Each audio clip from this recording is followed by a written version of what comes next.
Hi everyone, this is Phil Travis and History 448 here at EOU, Modern Russia. Week 2, my dog Mossy's decided to join us for the announcement today. So say hi, Mossy. Hey, Mossy. Mossy's 2.5. He's my dog. Anyway, to the announcements of pertinence.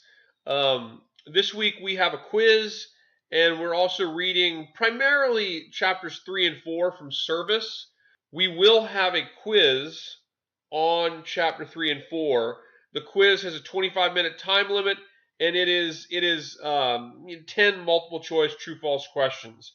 I try to follow the readings in order, so they're from chapter 3 and 4 from the Service reading. So read those chapters, read them closely. Use a highlighter to allow yourself to kind of highlight big points. Then take the quiz, and if you highlight well, you'll be able to pick out the key points in each paragraph as you look through it and you try to find the answers. So use a highlighter, read it first, then take the quiz. The quiz is 10 questions, multiple choice, true, false, and it's from the readings from Service, chapter 3 and 4. So Service reading this week, quiz this week, and our discussion forum as usual. Remember, make your first post to the discussion forum no later than Thursday, and I want to see 2 replies to classmates, and I want to see activity over two separate days during the week for full credit. So that should be pretty clear to everybody at this point. Factoid for this week, our fun extra credit activity. Factoid for this week is that we are talking about, this week we're going to be watching the presentation and reading about the Bolshevik Revolution. We're going to be looking at the dual revolutions of 1917. There were 2, actually.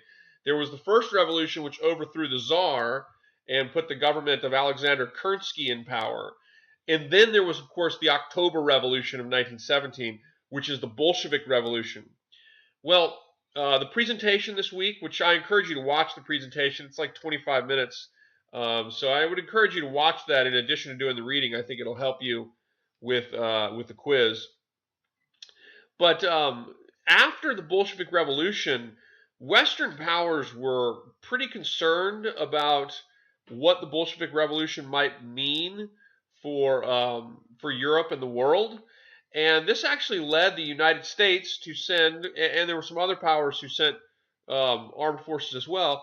But the trivia is, or the factoid is, the United States from 1918 to 1920 actually sent the American Expeditionary Force to areas of Siberia, Vladivostok, to be specific, to participate in the war between the Bolsheviks, the Reds, and the Whites that were fighting in Russia.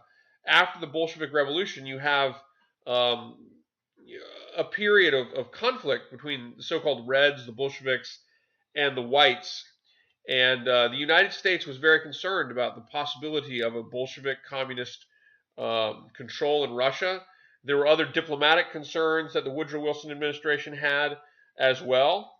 And this led the United States to actually send an expeditionary force to Russia, which stayed from 1918 to 1920. The expeditionary force it failed in its objectives, and it was a small amount of individuals. At least I think most would probably agree that it was a failure in its objectives. But the factoid is that the United States actually sent military forces to Russia after the Bolshevik Revolution between 1918 and 1920 as a reaction to the conflict involving the rise of the Bolsheviks in Russia and the creation of the Soviet Union, which we're going to start talking about, in our class very soon. So it's going to get kind of fun. So let's have a great week. Please let me know if you have any questions.